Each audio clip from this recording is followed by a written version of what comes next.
ಕರ್ಣ ಧಾರಾವಾಹಿಯಲ್ಲಿ ನಾಯಕಿ ನಿಧಿಯಾಗಿ ನಟಿಸುತ್ತಿರುವ ಭವ್ಯ ಗೌಡ ಅವರು ತಮ್ಮ ಪಾತ್ರದ ಬಗ್ಗೆ ಮಾತನಾಡಿದ್ದಾರೆ. ಪ್ರಾಜೆಕ್ಟ್ ಆಯ್ಕೆ, ಪಾತ್ರದ ಸವಾಲುಗಳು, ತಮ್ಮ ಕ್ರಶ್ ಬಗ್ಗೆಯೂ ಹೇಳಿಕೊಂಡಿದ್ದಾರೆ. ಕರ್ಣ ಧಾರಾವಾಹಿ ಹೀರೋಯಿನ್ ಯಾರು ಅಂತ ಸಾಕಷ್ಟು ಕುತೂಹಲ ಇತ್ತು. ಯಾರು ಹೀರೋಯಿನ್ ಆಗ್ತಾರೆ ಅಂತ ನನಗೂ ತುಂಬಾ ಕುತೂಹಲ ಇತ್ತು. ಇದಕ್ಕೆ ನಾನೇ ಅಂದಾಗ ತುಂಬಾ ಖುಷಿ ಆಯ್ತು. ಪ್ರೋಮೋ ಬಂದಾಗ ಅಂಡ್ ನಾನು ಸೆಲೆಕ್ಟ್ ಆಗಿದ್ದೀನಿ ಅಂತ ಗೊತ್ತಾದಾಗ ಎಲ್ಲರೂ ಫುಲ್ ಖುಷಿಯಿಂದ ಕಂಗ್ರಾಟ್ಸ್ ಮಾಡಿದ್ರು. ಸೊ ಖುಷಿ ಆಯ್ತು.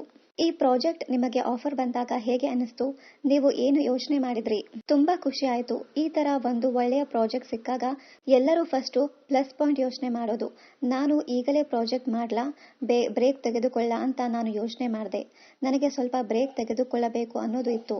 ಅಮ್ಮನ ಬಳಿ ಈ ಬಗ್ಗೆ ಕೇಳಿದಾಗ ಅವರು, ನಿನಗೆ ಸಿಕ್ಕ ಅವಕಾಶ ಬಿಡಬೇಡ ಎಂದರು. ಹಾಗಾಗಿ ಈ ಅವಕಾಶ ಒಪ್ಪಿಕೊಂಡೆ. ಕರ್ಣನ ಮೇಲೆ ನಿಧಿಗೆ ಲವ್ ಆಗುತ್ತೆ.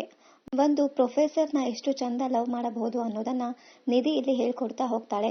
ಅದರ ಜೊತೆಗೆ ಅವಳು ನಂಬರ್ 1 ಸ್ಟೂಡೆಂಟ್. ನಿಧಿ ಓದುವುದರಲ್ಲಿ ಆಗಿರಬಹುದು, ಹಿರಿಯರಿಗೆ ಗೌರವ ಕೊಡುವುದಾಗಿರಬಹುದು, ಎಲ್ಲದರಲ್ಲೂ ಅವಳು ಸಿಕ್ಕಾಪಟ್ಟೆ ಮುಂದೆ. ನಿಧಿ ಬಬ್ಲಿ ಆಗಿರ್ತಾಳೆ. ನಿಧಿಗೆ ಪ್ರೊಫೆಸರ್ ಮೇಲೆ ಕ್ರಶ್ ಆಗುತ್ತೆ. ನಿಮಗೆ ರಿಯಲ್ ಲೈಫ್ ನಲ್ಲಿ ಆಗುತ್ತಾ?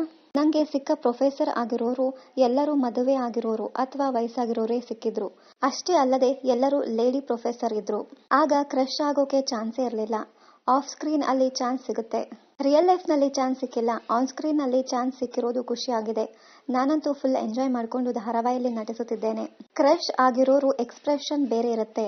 ಹೌದು, ನನಗೆ ಆ ರೀತಿ ಎಕ್ಸ್ಪ್ರೆಷನ್ ಕೊಡೋಕೆ ಕಷ್ಟ ಆಯ್ತು. ನಾಚಿಕೊಳ್ಳೋದು ಕಷ್ಟ ಆಯ್ತು. ನನ್ನ ತಾಯಿ, ಅಕ್ಕ ಕೂಡ ಈ ರೀತಿ ದೃಶ್ಯಗಳಿರುವ ಕ್ಲಿಪ್ಪಿಂಗ್ ಗಳನ್ನ ನನಗೆ ಕಳಿಸ್ತಿದ್ರು. ಕನ್ನಡಿ ಮುಂದೆ ನಾಚಿಕೊಳ್ಳೋದೆಲ್ಲ ರೂಢಿ ಮಾಡಿಕೊಂಡೆ.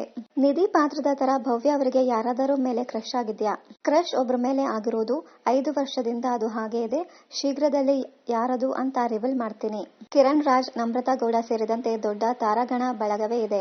ಈ ದೊಡ್ಡ ಧಾರಾವಾಹಿ ಬಳಗದ ಭಾಗ ಆಗಿರೋದು ನಿಜಕ್ಕೂ ಖುಷಿ ಕೊಟ್ಟಿದೆ. ನಾನು ಇಲ್ಲಿಂದ ಸಾಕಷ್ಟು ವಿಷಯಗಳನ್ನ ಕಲಿತುಕೊಳ್ಳಬಹುದು. ಈ ಪಾತ್ರ ಕೂಡ ನನಗೆ ಹೊಸದು. ಜನರಿಗೆ ಯಾವ ರೀತಿ ಇಷ್ಟ ಆಗುತ್ತೆ ಅಂತ ಗೊತ್ತಾಗಲ್ಲ. ಈ ಕ್ಷಣದಲ್ಲಿ ಜನರಿಗೆ ಇಷ್ಟ ಆದ್ರೆ ಮುಂದಿನ ಕ್ಷಣ ಅದು ಇಷ್ಟ ಆಗಿರಲ್ಲ. ಸೊ ಅದನ್ನ ಕರೆಕ್ಟ್ ಮಾಡ್ಕೊಂಡು ಏನಾದ್ರೂ ಮಾಡ್ತಾ ಹೋಗ್ಬೇಕು. ದಿನದಿಂದ ದಿನಕ್ಕೆ ಈ ಪಾತ್ರ ಚಾಲೆಂಜಿಂಗ್ ಆಗ್ತಿದೆ. ಕಾಸ್ಟ್ಯೂಮ್ ಎಲ್ಲ ತುಂಬಾ ಡಿಫ್ರೆಂಟ್ ಆಗಿದೆ.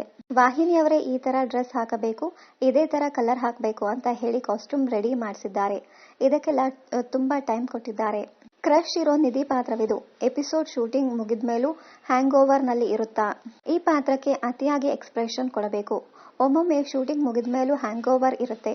ಸ್ವಲ್ಪ ಡೀಸೆಂಟ್ ಆಗಿ ಮಾತನಾಡೋಕೆ ಶುರು ಮಾಡಿದ್ದೀನಿ. ಒಂದು ಐಸ್ ಕ್ರೀಮ್ ಸಿಕ್ಕಿದ್ರೂ ನಿಧಿ ಖುಷಿಯಿಂದ ಕುಣಿಯುತ್ತಾಳೆ. ಆದರೆ ಭವ್ಯ ಹಾಗೆ ನಾನು ಆತರ ಅಲ್ಲ. ನಿಧಿ ಬಗ್ಗೆ ವೀಕ್ಷಕರು ಏನು ಹೇಳ್ತಾರೆ? ಅಭಿಮಾನಿಗಳು ಕೊಡೋ ಪ್ರೀತಿನ ನಾವು ಎಷ್ಟೇ ಜನ್ಮ ಎತ್ತಿದರೂ ತೀರ್ಸೋದಕ್ಕೆ ಆಗುವುದಿಲ್ಲ. ಅಷ್ಟು ಪ್ರೀತಿ ಕೊಡ್ತಾರೆ. ನೀವು ಯಾವಾಗ ಸ್ಕ್ರೀನ್ ನಲ್ಲಿ ಬರ್ತೀರಾ ಅಂತ ವೀಕ್ಷಕರು ಕೇಳ್ತಾ ಇದ್ರು. ಅವರೇ ಮ್ಯಾನಿಫೆಸ್ಟ್ ಮಾಡಿ ಈ ಸೀರಿಯಲ್ ಮಾಡಬೇಕು ಅಂತ ಹೇಳಿದರು. ಧಾರಾವಾಹಿ ಇರಲಿ, ಸಿನಿಮಾ ಇರಲಿ, ಶೋ ಮಾಡಿದರೂ ಕೂಡ ಕಲಾವಿದರನ್ನ ನೋಡಿ ಜೋಡಿ ಮಾಡ್ತಾರೆ. ನನಗೆ ಸ್ಟಾರ್ಟಿಂಗ್ ಅಲ್ಲಿ ಬಂದಾಗ ಏನಿದು ಅಂತ ಅನಿಸಿತ್ತು. ಆದರೆ ಈಗ ಯಾವುದೇ ಒಂದು ಹುಡುಗನ ಜೊತೆ ಜೋಡಿ ಮಾಡಿದಾಗ ಆ ಸೀರಿಯಲ್ ಮುಗಿಯುವವರೆಗೂ ಮಾತ್ರ ಇರುತ್ತೆ ಅಂತ ಗೊತ್ತು. ಆಮೇಲೆ ಹೊಸ ಪ್ರಾಜೆಕ್ಟ್ ಶುರು ಆದ್ಮೇಲೆ ಇನ್ನೊಂದು ಜೋಡಿ ಆಗುತ್ತೆ. ಎಲ್ಲರ ಬಳಿಯೂ ಹೋಗಿ ಯಾಕೆ ಹೀಗೆ ಅಂತ ನಾನು ಪ್ರಶ್ನೆ ಮಾಡೋಕೆ ಆಗೋದಿಲ್ಲ. ಇನ್ನಷ್ಟು ಕನ್ನಡ ಧಾರಾವಾಹಿ, ಸಿನಿಮಾ ಹಾಗೂ ಇನ್ನಿತರ ನ್ಯೂಸ್ ಅಪ್ಡೇಟ್ಸ್ಗಾಗಿ ಚಾನೆಲ್ ಅನ್ನ ಸಬ್ಸ್ಕ್ರೈಬ್ ಮಾಡಿ. Thank you.